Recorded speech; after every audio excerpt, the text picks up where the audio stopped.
Pastor, ¿qué puede decir ante esto? Pastor, ¿algunas palabras que quisiera decir antes? Permiso, por favor, ¿ya? Permiso. Sí, ese soy yo. Y tal vez te estés preguntando cómo llegué aquí. Bueno, esta es mi historia.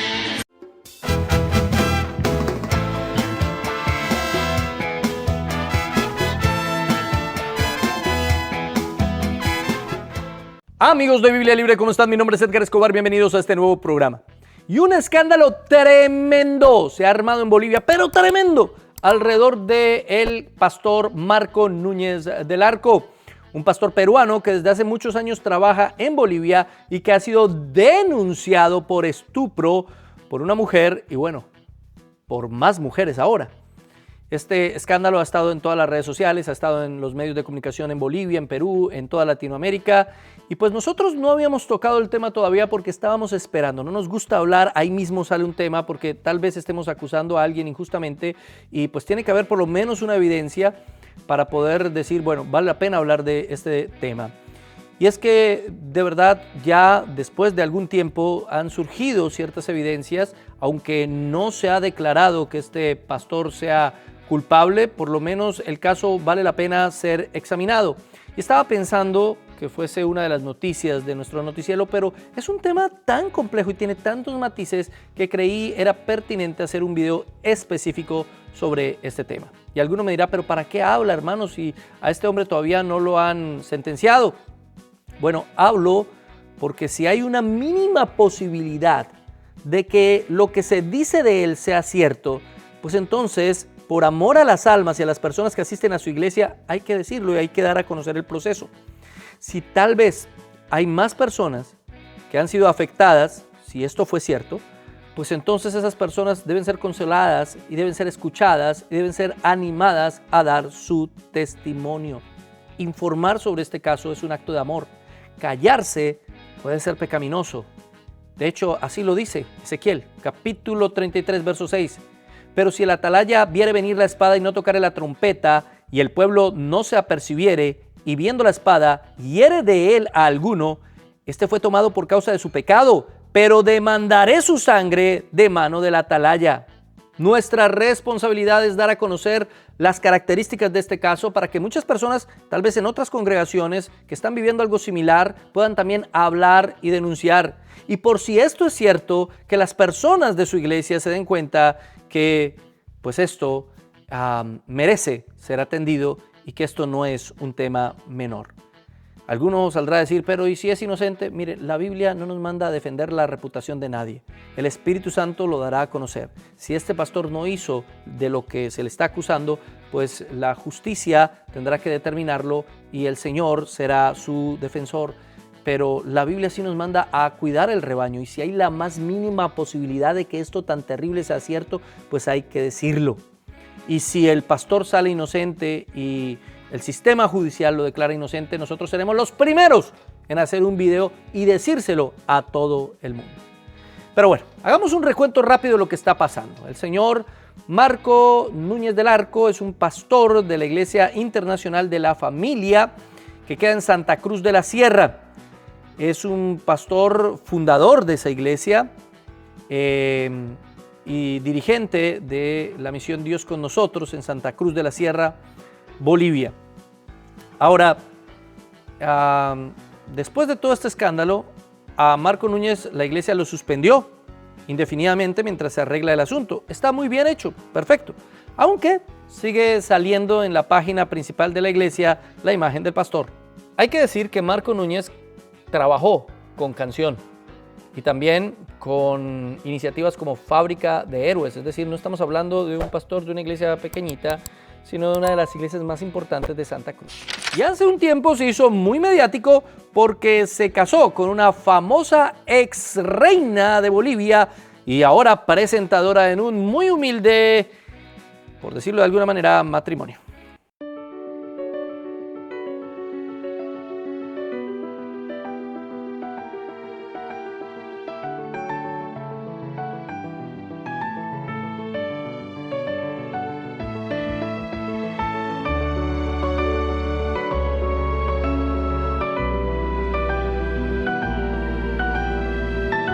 Y es que este matrimonio parece ser la mecha que encendió todo. El matrimonio fue el 5 de diciembre de 2025 de manera civil y el 6 de diciembre se casaron por la iglesia. Y a partir de ahí después es que se llega a la acusación. Es acusado el 8 de enero de 2026 por una mujer llamada Vanessa Higazi, quien lo denuncia por presunto abuso cuando ella tan solamente tenía 16 años y que esta relación duró 9 años. Escúchela. Así es, vengo a pedir que se me haga justicia. Creo que estos tipos de delitos de abuso, especialmente cuando uno es adolescente, no deberían quedar impunes. Y estoy aquí dando la cara para que las cosas se lleven de manera correcta. Contame un poquito cómo pasó, cómo lo conociste a él, fue acá en Bolivia, ¿dónde fue? Sí, fue acá en Bolivia, en Santa Cruz, en la Iglesia Internacional de la Familia. Yo llegué a esa iglesia cuando tenía 15 años, pero yo empecé a tener una relación con él a partir de los 16 años de edad. Sí. ¿Por qué ahora sale a la luz? Porque creo que recién ahora puedo hacerlo, que recién ahora, después de años de terapia, después de reconstruirme, después de poder superar depresión, puedo ser capaz y sentirme con la valentía de poder hacer este tipo de denuncias. ¿Hoy por hoy cuántos años? Hoy tengo 29 años. 29. ¿Qué es lo que estás pidiendo ahora? Yo estoy pidiendo justicia, estoy pidiendo que la fiscal que está a cargo de mi caso y todas las autoridades correspondientes puedan trabajar de manera correcta, con temor de Dios y de parte de las víctimas. ¿Esto te afectó bastante en lo personal? Sí, muchísimo, muchísimo. Yo realmente creo que se me nota. He estado, de hecho, con mucho miedo. Tengo mucho temor el día de hoy de todo lo que vaya a suceder. De hecho, simplemente de verlo me da miedo. Creo que este tipo de personas no deberían quedar impunes ante la ley. En mi caso, cuando yo iba a la iglesia y era adolescente, éramos muchos adolescentes en esa iglesia. Quién sabe si realmente fui la única o no. Entonces yo sí realmente el día de hoy pido justicia. Existen presuntas capturas del WhatsApp donde hay conversaciones entre el pastor y Vanessa. Y definitivamente hay fotografías que demuestran que se conocieron y que estas dos personas ya tenían algún tipo de relación, no necesariamente sentimental. Y todo podría quedar allí, ¿no? En decir, tal vez esta mujer está mintiendo, tal vez es una mujer despechada que cuando vio que el amor de su vida se estaba casando con otra, pues decidió manifestar que había sido abusada desde los 16 años. Sin embargo, el problema realmente radica en que no es la única. También una prima hermana de Marco Núñez, llamada Esther, afirmó que desde los 13 años había sido víctima de este hombre. Escúchela usted mismo. Sé que en este momento se está llevando a cabo la declaración de mi caso. Le pido a la fiscal que se deje guiar por Dios, que actúe con sabiduría y temor de Dios. Dios es mi testigo, Él es mi abogado y Él es mi juez. Este caso está presentado ante Él y Él actuará de la manera que ya lo ha previsto, que ya lo ha dispuesto, que ya lo ha determinado. Y es que por eso es que estamos hablando del tema, porque la Biblia dice en la primera carta a Timoteo, capítulo 5, verso 19, contra un anciano no admitas acusación sino con 2 o 3 testigos. A los que persisten en pecar, repréndelos delante de todos, para que los demás también teman. Hay más de 2 testigos. Hay más de 2 personas que atestiguan las conductas inapropiadas de este pastor. Por eso la reprensión debe ser pública. Esperamos que todo esto sea falso, esperamos que sea una mentira. Sin embargo, es extraño que 2 mujeres que no se conocían, que no tienen ningún tipo de relación, estén acusando a el mismo pastor. Y lo más extraño es que no son las únicas. Ahora, ¿se han comunicado con usted algunas otras presuntas víctimas de él? Porque ayer nosotros hicimos una entrevista con una señora que sí lo conoció en la primera iglesia en la que él estaba. Y también, el papá de ella lo denunció. El papá de ella lo denuncia porque él la invitó a su departamento, ¿no? Ella tenía 15 años y él invita a su departamento. para darle supuestamente unas clases. Entonces él, el papá de ella, lo denuncia y de ahí es cuando dice que lo despiden de esa primera iglesia. Después ella nos dijo que se habían comunicado con ella 2 supuestas víctimas. No sé si con usted se han comunicado también. Se comunicó una. Una. Sí. Así que hay por lo menos 3, por lo menos, que están acusando a este hombre de lo mismo. Y aquí ya nos preocupa la cosa, ¿no? Por eso es un caso tan grave y que la justicia boliviana ha tomado con tanta seriedad. Entonces, el 8 de enero se conoce la primera denuncia. El 4 de febrero estaba prevista una audiencia, pero pues el acusado no se presentó, pues estaba enfermito, sufrió una descompensación. El 11 de febrero se presenta ante la fiscalía y se acoge al derecho del silencio, es decir, a no decir nada. Y es aprehendido. Se emite una alerta migratoria para que no pueda salir del país. El 12 y 13 de febrero se presentaron las audiencias cautelares y el juez determinó una detención preventiva de 180 días en el penal de Palmasola, en Santa Cruz. Es decir, en este momento el pastor está detenido. Pero ¿y qué dice el pastor? Pues el pastor negó las acusaciones. Yo primeramente quiero negar categóricamente de las acusaciones que se me han hecho en mi contra. Yo las niego rotundamente y en la que estoy convencido que además de tener una motivación personal, de un resentimiento personal, también hay situaciones extorsivas, gente que está detrás de todo este proceso. Uno se da cuenta la verdadera razón, por ejemplo, de la supuesta denunciante, la supuesta víctima, ella empezó a publicar de antemano todas aquellas cosas justo antes de mi boda, días antes de mi boda. Ella empezó a publicar comparaciones entre la supuesta ex y la supuesta novia. El mismo día de la boda ella publica una canción de Eros Ramazzotti que dice "No hay otro como tú", el hecho de que pueden ser reemplazables pero nunca irrepetibles. Días antes de la denuncia ella publica que si no estás conmigo, que estés con Dios. Yo creo que es muy extraño que después de tantos años, justo después de mi boda, empiezan a aparecer víctimas, supuestas víctimas, donde se puede entender que no es algo de que fue por una herida, por un trauma, por una persecución, como han querido hacer notar, porque creo yo que si el supuesto agresor se casa, pues qué bien, ¿no? Ya se fue, pero no, justo empieza en el momento en el... O sea, él siente que la mujer está despechada y que todo esto lo hizo precisamente porque sintió dolor cuando él se casó, y el argumento que él usa es que en las redes sociales de esta mujer pues publicó una cantidad de cosas de despecho y cosas así en la fecha en la que él se casó. Ese es pues el argumento que él usa. Sin embargo, Vanessa en una entrevista dijo que todas esas publicaciones que él está señalando, Vanessa las hizo muchísimo tiempo antes, que son simplemente excusas que él saca para defenderse. Según Marco, esto tiene que ver con extorsión. Ahora la pregunta es, ¿estaba siendo extorsionado? Porque ahora que es público ya no lo puede extorsionar. ¿Cómo lo va a extorsionar? ¿Lo estaba extorsionando? ¿Había algo para extorsionarlo realmente? Bueno, el pastor, después de que dieron la medida, salió y habló de nuevo con claridad. Soy Marco Núñez del Arco. Sé que es necesario un pronunciamiento mío dentro del injusto proceso que se me sigue, en el cual se ha emitido una resolución de rechazo con la cual no estoy de acuerdo, porque tengo la plena convicción y necesidad de demostrar mi inocencia. Es más, he solicitado a mis abogados que se retire la excepción de prescripción que corresponde en derecho, porque prefiero que se haga una investigación transparente, ajena de presiones políticas, de presiones económicas, de venganzas y de uso indebido de influencias en mi contra. Y sé que el resultado de la investigación confirmará mi verdad e inocencia.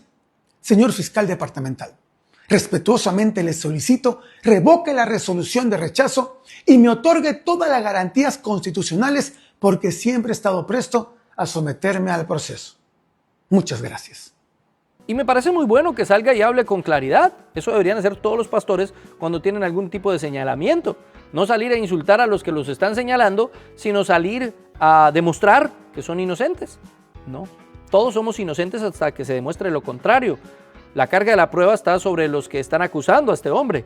Él sigue siendo inocente hasta que un juez diga otra cosa, ¿no? Solamente Dios conoce la verdad de todo este asunto, pero está bien intentar demostrar que se es inocente. Es decir, Pablo lo hizo. En la segunda carta a los Corintios, capítulo 4, verso 2, dice: antes bien, renunciamos a lo oculto y vergonzoso, no andando con astucia, ni adulterando la palabra de Dios, sino por la manifestación de la verdad, recomendándonos a toda conciencia humana delante de Dios. El ministro del Evangelio debe andar en luz, y cuando es acusado de algo debe demostrar que esas acusaciones son falsas, aun cuando él siga siendo inocente.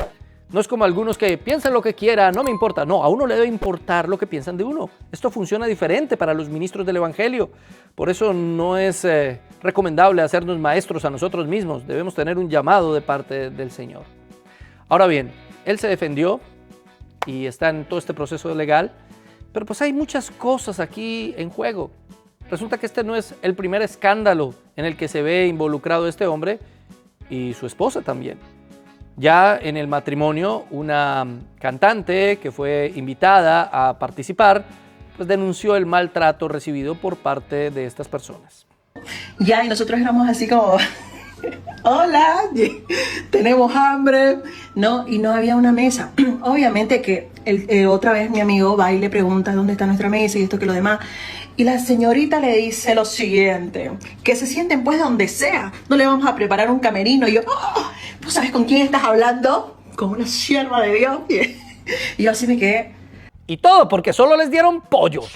El asunto es que la iglesia de este hombre en Santa Cruz entró en una crisis tremenda y mucha gente comenzó a irse de la iglesia, a lo cual el pastor salió a decirles: si ustedes se van es porque no tenían sus ojos puestos en Jesús. Puedo yo fallarles, pero ustedes se deberían quedar en la iglesia. Yo le diría que toda persona que se va de la iglesia a causa de una persona nunca vino a causa de Jesús. Recuerda que la iglesia es el cuerpo de Cristo, es Cristo. La base de todo es Cristo. Y cuando una persona viene a la iglesia por un amigo, por un pastor, por un vecino, por un novio, por una novia, y luego esas personas te fallan, y si tú te vas, es que tú realmente nunca viniste por Cristo. Pero cuando tú te quedas a pesar de todo, es porque tú entendiste que Jesucristo es el amor más grande de tu vida, Jesucristo es el Señor de tu vida, de tu corazón, de tu eternidad, y Cristo nunca te falló. Te falló la gente, Cristo nunca falló. Nosotros le fallamos a Cristo. Por eso es importante reconocer y diferenciar. La iglesia es una cosa, Cristo es otra cosa. Cristo es el Señor de la iglesia. Y si la iglesia nos falla, Jesús no falló. Seamos nosotros más bien de esa iglesia que no falla, o de esa iglesia que perdona, o de esa iglesia que restaura, o de esa iglesia que persiste, porque sabe que la base de la iglesia es Cristo. Pero, esto no es tan así. Es decir, todo el discurso que da este hombre termina depositando la culpa en aquellos que deciden ir a buscar otra iglesia. Esto en términos espirituales es cierto, es decir, aunque un pastor peque, yo sigo confiando en Cristo, pero no necesariamente tengo que seguir asistiendo a la misma congregación física. Mire, Romanos capítulo 16, verso 17 dice: mas os ruego, hermanos, que os fijéis en los que causan divisiones y tropiezos en contra de la doctrina que vosotros habéis aprendido y que os apartéis de ellos. Si se llega a demostrar que este pastor es realmente culpable, lo mejor que puede hacer cualquiera que esté asistiendo a esa iglesia es ir a buscar una iglesia diferente, porque esta iglesia fue fundada por él. No es que esta iglesia contrató a este pastor o que fue escogido, no, él la fundó bajo los principios carismáticos, doctrinales, ok, pero su comportamiento, si es comprobado que fue tan inmoral, lo mejor es buscar otra congregación. El discurso que este hombre da para que las personas no se vayan de su iglesia termina invalidando las experiencias de abuso que estas mujeres están diciendo que tuvieron. Está presionando emocionalmente a las personas para que sigan asistiendo a la iglesia. Es una especie de coacción, es desviar la responsabilidad de él hacia las personas. Es que si la iglesia se acaba, Marco, resulta siendo tu culpa si es que hiciste esto. Ahora, si tú no hiciste esto, debes estar tranquilo, porque el Señor no permitirá que la iglesia se acabe. El Señor defenderá tu causa y el Señor sacará toda la verdad a la luz. Pero eso sí, si hay inmoralidad, Pablo mismo nos dice en el capítulo 5 de la primera carta a los Corintios que los inmorales deben ser apartados de la iglesia. Definitivamente, cuando hay una inmoralidad que no ha mostrado o evidenciado un arrepentimiento. Estamos esperando cuál es el veredicto final. Aquí no se trata de destruir a nadie, No estoy intentando atacar al pastor Marco simplemente porque no es de mi misma tendencia teológica como alguno dijera. No, lo que más anhelamos nosotros aquí en Biblia Libre es que todo esto sea mentira, que no sea verdad. No se trata de celebrar la caída de nadie porque simplemente tiene una postura doctrinal diferente a la nuestra. Se trata más bien de recordar que la iglesia no es perfecta, pero tampoco es intocable. Que los pastores y los ministros no somos perfectos, pero tampoco somos intocables. Si cometemos un delito o hacemos algo contrario a la moral cristiana, debe ser denunciado. Y esto no afecta al nombre de Cristo. Cristo es perfecto, pero los seres humanos no. Y cuando hay dudas, acusaciones, conflictos, la respuesta bíblica no es el silencio, tampoco es el chisme desenfrenado, sino una verdad en amor. Oremos por la justicia, oremos para que todo lo verdadero salga a la luz en este caso, para que sea lo que sea que pasó, que sucedió, se pueda demostrar con argumentos firmes y fieles. Así que, ¿qué opina usted? Colóquelo aquí en la caja de comentarios. Yo no estoy diciendo que este pastor sea culpable o responsable, pero sí estoy advirtiendo que tengamos cuidado, porque así como este hombre, sí hay muchos más que seguramente lo están haciendo. Así como está siendo acusado por esto este hombre, hay muchos que evidentemente sí lo han hecho. Todavía no sabemos si este hombre lo hizo o no. Esperamos que no. Pero si lo hizo, que todo el peso de la ley caiga sobre él y que las personas que han sido engañadas por un falso predicador que no comprueba con su vida una buena moral, pues busquen otra iglesia. De no ser así, si todo esto es un complot de varias mujeres para atacarlo, que el nombre del evangelio sea levantado, que el nombre de este hombre sea limpio y estaremos dispuestos a dar a conocer un veredicto positivo a su favor, que esperamos así sea. Escriba aquí en la caja de comentarios y comparta por todas las redes sociales. Gracias por haber estado con nosotros aquí en Biblia Libre.